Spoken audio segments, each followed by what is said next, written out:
எல்லாருக்கும் வணக்கம். இந்த திரைப்பட இசை வெளியீட்டுக்கு வருகை தந்துள்ள நம்முடைய சகோதரர்கள் அனைவருக்கும் என்னுடைய மதிய வணக்கம். அதுபோன்று பத்திரிகையாளர்கள், ஊடகவியலாளர்கள், நண்பர்கள் அனைவருக்கும் மதிய வணக்கம். ஒருவேளை நான் திருமலை பேசுறதுக்கு முன்னாடி பேசிட்டு போயிருக்கலாம்னு நினச்சேன். நான் ஆக்சுவலாக வீட்டில் ஒரு சின்ன ஃபங்க்ஷன் நடந்துட்டு இருந்து திருமலை ஃபோன் மேலே ஃபோன் பண்ணிட்டே இருந்தார். அப்புறம் வரலன்னா டைரக்டர் யூனியனே கழிச்சிடுவார்னு சொல்லி பயத்தில் நான் வந்துட்டு போயிடலான்னு வந்தேன். ஒரு ஃப்ரெண்ட்லியாக சொன்னேன்.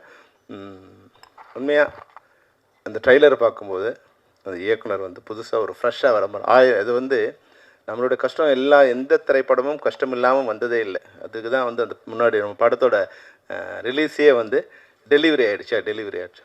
டெலிவரி எவ்வளோ கஷ்டமோ அதுபோல் ஒவ்வொரு திரைப்படமும் அந்தந்த காலகட்டத்துக்கு சிரமமாக தான் இருந்திருக்கு. முதல்ல வரும்போது அழகு பெருமாள் பேசினார், டைரக்டர் எவ்வளோ கஷ்டம். ஏன்னா அவர் படம் டைரக்ட் ப்ரொடியூஸ் பண்ணலன்னு நினைக்கிறேன் அவர் அதனால் எவ்வளோ டைரக்டர் கஷ்டம். படகோபி வந்தார், ஒரு ப்ரொடியூசருக்கு எவ்வளோ கஷ்டம், அவர் டைரக்ட் பண்ணல. அதனால் டைரக்டரோட கஷ்டம் அவருக்கு தெரியாது, ப்ரொடியூஸ் பண்ணுறது எவ்வளோ கஷ்டம்னு. உண்மையிலே கஷ்டம் தான். திரைப்படத்துறை நம்ம ஜாலியாக மகிழ்ச்சியாக படம் பார்த்துட்டு போகிறோம். அந்த திரைப்படத்தை உருவாக்குறது ஒரு 400-500 பேரை எல்லோரும் ஆர்கனைஸ் பண்ணி அந்த படத்தை ஒரு ப்ராஜெக்ட் பண்ணுறதுங்கிறது ஒரு கஷ்டமான வேலை தான், இல்லைன்னு சொல்ல. ஆனால் அது கொஞ்சம் திறம்பட பண்ணால் இது போல் கஷ்டங்கள் வராது. நிச்சயமாக இந்த படம் பார்த்தோம், நிச்சயமாக இந்த படம் ஒரு ஃப்ளரிஷாக இருக்குது, ஒரு சந்தோஷமாக இருக்குது. இப்போ இருக்கிற ஸ்க்ரீனுக்கு ஒரு டைட்டாக இருக்கிற இதுக்கு இந்த படம் ஒரு ஃபன்னாக ஒரு ஜாலியாக இருக்கும். அதனால் இந்த படம் நிச்சயமாக எல்லாராலும் ஒரு ட்ரெய்லர் பார்க்கும்போது அதுதான் ஒரு சொத்துக்கு ஒரு பானைக்கு ஒரு சொரு பதங்கிற மாதிரி ஒரு ட்ரெய்லருங்கிறது நிச்சயமாக அந்த ஆடியன்ஸை திரைக்கு கொண்டு வர மாதிரியான ஒரு ட்ரெய்லராக இருக்கணும். அந்த ட்ரெய்லர் பார்க்கும்போது எங்களுக்கு தெரிஞ்சது நிச்சயமாக இந்த படத்தை நான் தேட்டரில் பார்க்கலாங்கிற ஒரு உணர்வை எனக்கு இந்த ட்ரெய்லர் கொண்டு வந்திருக்கு. அந்த வகையில் எவ்வளோ கஷ்டம் இருந்தாலும் இப்போ சவுண்ட் ட்ராக் முன்னாடிலாம் ஃபிலிம் பக்கத்தில் சவுண்ட் ட்ராக் ஓடிட்டுருக்கோம். அது பக்கத்தில் இன்னொரு ட்ராக் போட்டால் டைரக்டரோட அழுகை கேட்டுகிட்டே இருக்கும். எல்லா ஃப்ரேம்லையும் டைரக்டரோட அழுகையும் இன்னொரு பக்கத்தில் போட்டால் ப்ரொடியூசரோட கேட்டுகிட்டே இருக்கும். ஆனால் அதையெல்லாம் நம்ம இந்த படத்தோட வெற்றி வரும்போது, என்னோடய படமும் ரிலீஸ் ஆகும்போது இப்போ சிவா சார் இருக்கார், கேட்டால் தெரியும் உங்களுக்கு, இந்த ஆஃபீஸ் உள்ளவே வரக்கூடாதுன்னு சொல்லிட்டாங்க. ஸோ ஆஃபீஸ் உள்ளவே வரக்கூடாது, அந்த ரோடுக்கே வராதப்பான்னு சொன்னாங்க.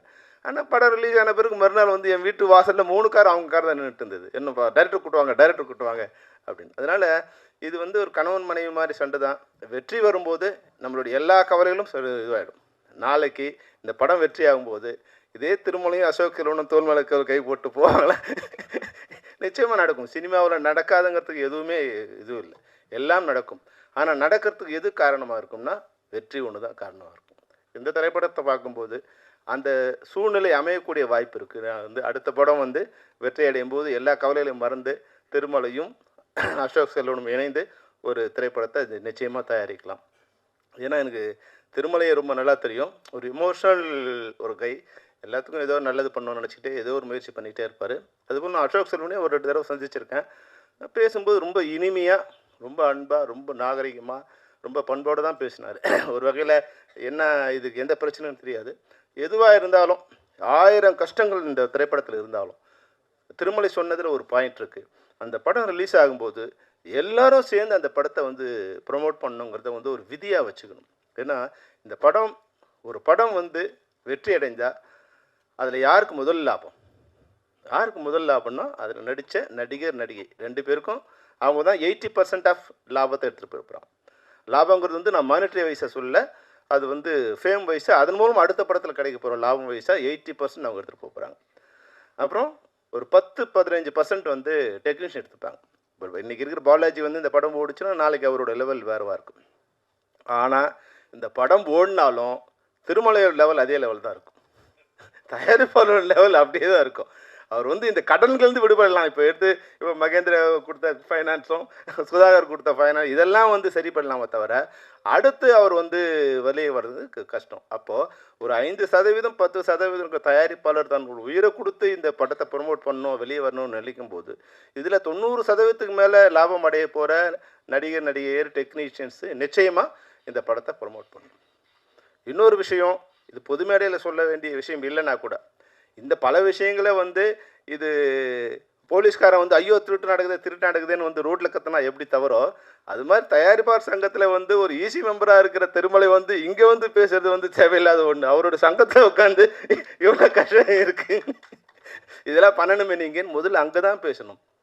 அதனால் இப்போ தயாரிப்பாளர் சங்கங்களோட செக்ரட்டரிகள் இங்கே இருக்காங்க. நாங்கள் வந்து அவங்களுக்கு வந்து ஒரு கண்ட்ரோல் அவங்ககிட்ட கொடுத்தோம். நாங்கள் என்னென்னா இப்போ கூட அதை ஒரு இது புரிஞ்சிக்கல. ஒரு திரைப்படம் நான் வந்து ஒரு நண்பர், என் நண்பரோட நண்பர் அவர். நான் திரைப்படங்கள் வரும்போது கொஞ்சம் பழக்கமானார்.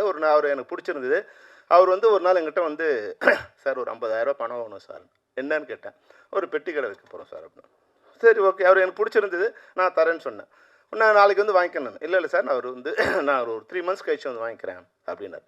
அப்போது அவர் சென்னையில் வந்து ஒரு 20-30 இடங்களில் வந்து அலைஞ்சி எங்கே கடை இருக்குது, எங்கே கடை வச்சா நல்லாயிருக்கும், எங்கே வாடகை கிடைக்கும், அதில் கன்சியூமர் எங்கே இருக்காங்க, இதையெல்லாம் இப்போ ஒரு 3 மாதம் இருந்துட்டு அப்புறமா வந்தார். அண்ணன் இந்த இடத்துல கடை வைக்கலான் இருக்கேன், வாடகை கொடுக்க போகிறேன், எல்லாத்தையும் செட் பண்ணிவிட்டு என்கிட்ட வந்து பணம் வாங்கினார். நான் அது வந்து அவருக்கு வந்து இனமாக தான் கொடுக்கணும்னு நினச்சேன்.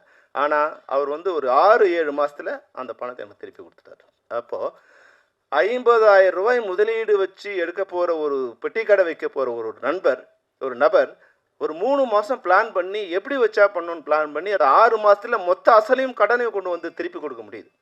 ஆனால் எல்லாம் கோடீஸ்வரன் தான். இன்றைக்கி தயாரிப்பாளர் எல்லாம் கோடீஸ்வரன் தான். கோடீஸ்வரன்னா கோடிக்கு கம்மியாக இன்றைக்கி எந்த திரைப்படமும் எடுக்க முடியறதில்லை. அப்போ பல கோடிகளை போட்டு படம் எடுக்கிற ஒரு தயாரிப்பாளர் எந்த அளவுக்கு திட்டமிடுதல் வேண்டும்? இதுதான் இது திட்டமிடுதல் தான் நம்ம தயாரிப்பாளருக்கும் இல்லை டெக்னீஷியன்ஸுக்கும் இல்லாத ஒன்றா இருக்குது.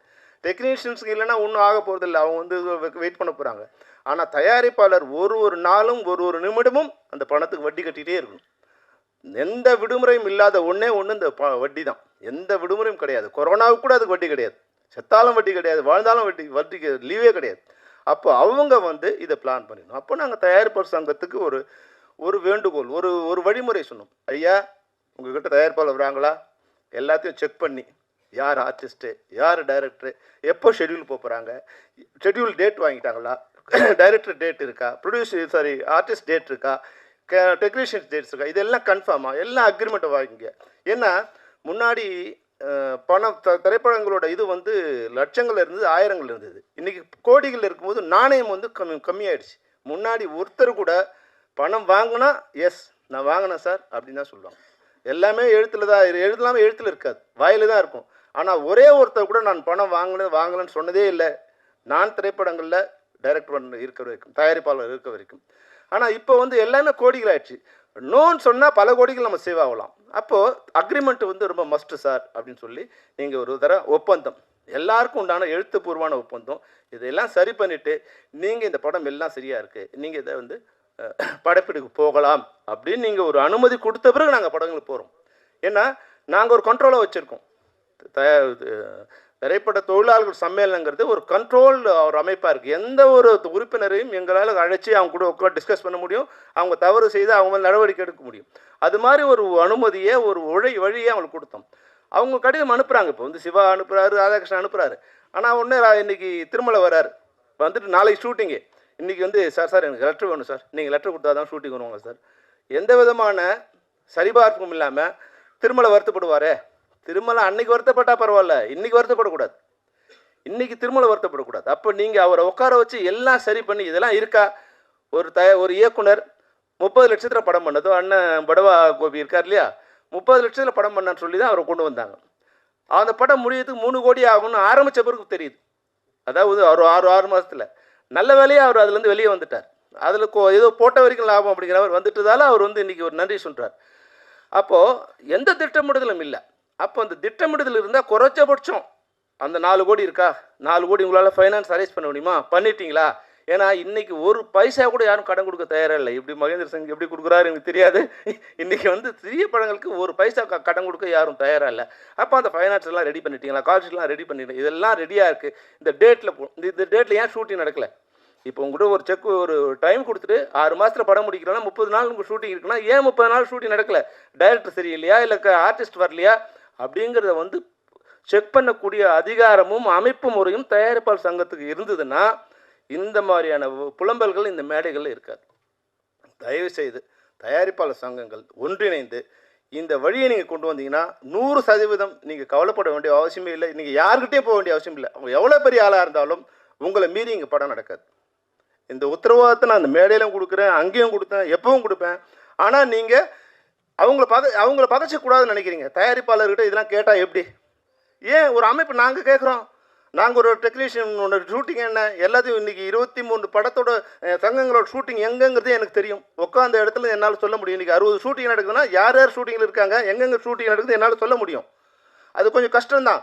அதை வந்து ஸ்கீம் பண்ணி ஃபார்ம் பண்ணி இன்றைக்கி கொண்டு சேர்த்துட்டோம். அதுபோல் உங்களுக்கு பணம் வாங்குகிற சம்பளம் வாங்குகிற எங்களாலே இதெல்லாம் சொல்ல முடியும்னா, பணம் கொடுக்குற உங்களால் ஏன் அதை சொல்ல முடியாது? உங்களால் ஏன் யுனைட்டாக இருக்க முடியாது? பணம் வாங்குகிற வந்து சிண்டிகேட் பண்ணும்போது பணம் கொடுக்குற நீங்கள் ஏன் சிண்டிகேட் பண்ண முடியாது? நீங்கள் ஒரு சிண்டிகேட் பண்ணி ஒரு ஒழுங்குமுறை இது பண்ணிட்டீங்கன்னா இந்த தமிழ் சினிமா 60லேருந்து 80% நிச்சயமாக மாறுபடும். ஒரு வருமானம் வருகின்ற இன்றைக்கி வந்து திரைப்படங்கள் 100% வருமானம் வரத்துக்கு உண்டான வழி இருக்குது.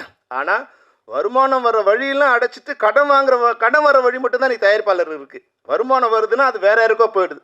அந்த சேனல்லாம் வேறு இடத்துக்கு போயிடுது. கியூபா அது வேறு இடம், அவுடோனிட்டா வேறு இடம், மேக் மை ட்ரிப்பாக வேறு இடம். இன்றைக்கி நான் 30 லட்சம் டிக்கெட் இதுவாகுதுன்னா ஒரு டிக்கெட்டுக்கு 10 ரூபானா 3 கோடி ரூபாய் இன்றைக்கி வந்து ஒரு நாளைக்கு வருமானம். படம் ஓடுதோ லாபமோ நஷ்டமோ 3 கோடி ரூபா ஒருத்தர் வந்துகிட்டே இருக்குது. ஆனால் அந்த வருமானம் யாருக்கு போகுதுன்னா யாருக்கோ போகுது. இன்றைக்கி வந்து 1000 சினிமா தேட்டரில் வந்து 4 ஷோ போயிட்டே இருக்குது, 4000 ஷோ நடந்துகிட்டே இருக்குன்னா இதுக்கான கியூப் சார்ஜும் கட்டிகிட்டே இருக்கும். இது வருமானம், இதில் நஷ்டமே இல்லை. இது திரைப்படத்துறையில் இருக்க யாருக்கா தயாரிப்பாளருக்கு யாருக்கா வருதானா வருமானம் வர்றதே கிடையாது. அப்போது வருமானம் வருகின்ற வழிகள் இன்றைக்கி வந்து நான் 8 கோடி பேரில் 6 கோடி பேர் நம்ம திரைப்படங்களை ஏதோ ஒரு பிட்டை பார்த்துட்டே இருக்கான். ஒரு ஸ்டில்லை பார்த்தா கூட அதுக்கு பணம் கட்ட வேண்டிய சூழ்நிலை இருக்குது. நான் போட்ட மியூசிக்கு என் படத்தோட மியூசிக்கை நான் ஸ்டேஜில் பாடுறதுக்கே நான் திருப்பி பணம் கொடுக்க வேண்டிய இருக்குது. 1 லட்ச ரூபா பணம் கொடுத்து வாங்கின என்னோடய பாட்டை நான் இன்றைக்கி இப்போ ஸ்டேஜில் போனேன்னா அவனுக்கு 3 லட்ச ரூபா ஒரு பாட்டுக்கு ஒரு தடவைக்கு நான் பணம் கொடுக்க வேண்டிய அவலம் இன்றைக்கி இருக்குது. அப்போ என்னோடய படம் வருமானம், என்னோடய திரைப்படம் பல பேருக்கு பல வழிகளில் வருமானத்தை கொட்டி கூச்சிட்டே இருக்குது. ஆனால் படையெடுத்த தயாரிப்பாளருக்கு அந்த வருமானம் வருவதில்லை. எப்படி வந்து விவசாயிக்கு அவனோட உழைச்ச நெல் இதுக்கு வந்து உழைப்புக்கு நெல்லுக்கு வந்து தக்காளிக்கு வருமானம் வரது இல்லையோ, அதுபோல் திரைப்பட தயாரிப்பாளர்களுக்கு அவருடைய போட்ட முதலீடுக்கு வருமானம் வருவதே இல்லை. அதை நீங்கள் ஒழுங்கு பண்ணிங்கன்னா நிச்சயமாக லாபம் வந்துகிட்டே இருக்குது. லாபம் தயாரிப்பாளர் தவிர மற்றவங்க வருது. வருகின்ற லாப நஷ்டத்துக்கு மட்டும் நீங்கள் தயாராகிடுறீங்க, கடனுக்கு மட்டும் நீங்கள் வட்டி கட்டிட்டுருங்க, கடனுக்கு மட்டும் வீட்டை விட்டுட்டுட்டீங்க. ஆனால் வருமானத்தை எல்லாம் வேறு யாரோ சாப்பிட்டுட்ருக்காங்க. நிச்சயமாக இன்றைக்கி திரைப்படத்துறையில் போற்றப்படக்கூடியவர்கள் தயாரிப்பாளர்கள் தான். இந்த கஷ்டமான காரியத்திலும் இன்றைக்கி 60 ஷூட்டிங் நடந்துகிட்ருக்கு. யாரோ ஒருத்தன் திரைப்படத்தை நேசிக்கிறான், அவன் படம் எடுக்க வர்றான், அவங்கள நீங்கள் சீரமைச்சு வழி நடத்தினீங்கன்னா இந்த திரைப்படத்துறை மிக நன்றாக இருக்கும். இந்த திரைப்படத்துறை இந்த மேடையில் சொல்கிறதுக்காக நீங்கள் என்னை மன்னிச்சிருங்க. ஏன்னா இது வந்து திருமலை சொன்னதுக்காக சொல்கிறேன். நிச்சயமாக நீங்கள் ஒரு ரூல் போடலாம்.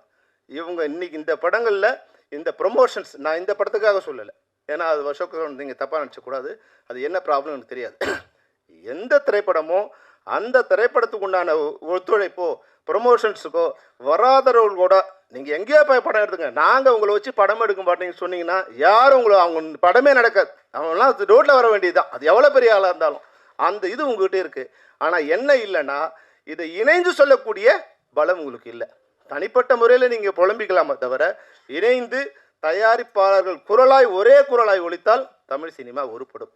அதை நிச்சயமாக நீங்கள் எடுக்கின்ற அனைத்து முயற்சிகளுக்கும் தென்னிந்திய திரைப்பட சம்மேளனம் ஒத்துழைக்கும் என்பதை இந்த மேடையில் உறுதியாக சொல்லி, இந்த மேடை சிறிய தயாரிப்பாளர்களை வாழ வைக்கக்கூடிய மேடையாக இருக்கும். ஏன்னா சின்ன படத்தில் தான் நான்லாம் இன்றைக்கி வந்தோம். ஒரு சின்ன படம் எடுத்தோம், ஒரு 10 நிமிஷம் படம் எடுத்தோம். அது இப்ராஹிம் சார் காட்டும், சிவா சார் காட்டும், விஜயகாந்த் சார் காமிச்சோம்.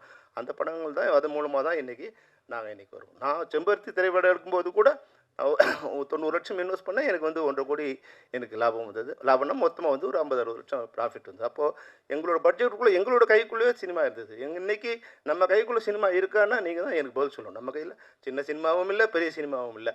இன்றைக்கி திடீர்னு வந்து நம்ம வந்து பலூன் ஊதுறோம்னா அது வந்து விரிவடைஞ்சோன்னா இதுதான் மொத்த உலகம்னு நினச்சிக்கிறோம். ஒரு தோல்விங்கிற ஒரு படம் மிகப்பெரிய படம் ஒரு 125 கோடி வந்து ஓடிடி வாங்குறான். அது புஷ்ஷுன்னு ஆகுது. அந்த பலூனில் ஒரு ஓட்டை போட்டால் வெடிச்சு போகிற மாதிரி புஷ்ஷுன்னு ஆனவுடனே ஓடிடி படத்தை வாங்க நிறுத்துகிறான். படங்கள் ஓட ஆரம்பித்த உடனே கொரோனா பீரியடில் ஓடிடிலாம் மிகப்பெரிய மார்க்கெட் வந்தோடனே நம்மக்கிட்ட இருந்த 50 கோடி 100 கோடி இந்த படங்கள் வந்து 100 கோடி 200 கோடி படம் வாங்கின உடனே யாருக்கான எந்த எந்த விதத்தில் நம்மளுடைய பட்ஜெட் அதுக்கு இன்க்ரீஸ் ஆச்சுங்கிறத நீங்கள் தான் யோசிக்கணும். அப்போ 100 கோடி படம் 300 கோடிக்கு வியாபாரம் ஆகும்போது நீங்கள் 300 கோடி பண்ணீங்க. இப்போ ஓடிடி வாங்குறதில்ல, சேட்டலைட் வாங்குறதில்ல. அப்போ என்ன பண்ணணும்? ஓடிடிக்கு முன்னாடி என்ன ஸ்டேட்டஸ் இருக்கோ அந்த ஸ்டேட்டஸ் கொண்டு வரணும். அப்போ தான் வந்து திரைப்படங்களை உருவாக்க முடியும். அப்படி இருந்தால் தான் இன்றைக்கி திரைப்படங்களை நாங்கள் ஷூட்டிங்கே போக முடியும். இன்றைக்கி நீங்கள் என்ன வேணாலும் நினச்சிங்க, 6 மணிக்கு மேலே அந்த ப்ரொடியூசர்கிட்ட சம்பளம் வாங்கும்போது எவ்வளோ கஷ்டமாக இருக்குன்னா அவ்வளோ கஷ்டமாக இருக்குது. கண்ணீர் விட்டு தான் அந்த தயாரிப்பாளர்கிட்ட பணம் வாங்க வேண்டியதாக இருக்குது. அவங்களால கொடுக்க முடியல, எங்களால் வாங்க முடியல. இந்த சிரமமான ஏன்னா தயாரிப்பாளர் நல்லா இருந்தால் தான் தொழிலாளர் நல்லா இருக்க முடியும். அப்போ தயாரிப்பு துறை நல்லா இருந்தால் தான் இன்றைக்கி எல்லாருமே நல்லா இருக்க முடியும். அப்போ நான் பேசுவது தயாரிப்பாளர் நல்லா இருக்கணுமோ, இல்லை டெக்னீஷியன் நல்லா இருக்கணுமோ, ஆர்டிஸ்ட் நல்லா இருக்கணுங்கிற எந்த இதுவும் இல்லை. இந்த தமிழ் சினிமாங்கிற ஒரு வீடு அழகாக இருந்தால் இங்கே எல்லாரும் நடிகர்களும் இந்த வீட்டில் குடியிருக்கலாம், தயாரிப்பாளரும் இந்த வீட்டில் குடியிருக்கலாம், தொழில்நுட்ப கலைஞர்களும் தொழிலாளர்களும் இந்த வீட்டில் குடியிருக்கலாம். அந்த வீடே இடிஞ்சு போச்சுன்னா எல்லாரும் ரோடுக்கு வர வேண்டியது தான். அதனால் தயவுசெய்து நீங்கள் எடுக்கின்ற அனைத்து முயற்சிகளுக்கும் தென்னிந்திய சம்மேளனம் ஒத்துழைக்கும் என்று கூறி திருமலைக்கும் அதனுடைய டீம் அனைவருக்கும் என்னுடைய வாழ்த்து கூறி விடைபெறுகிறேன். நன்றி, வணக்கம்.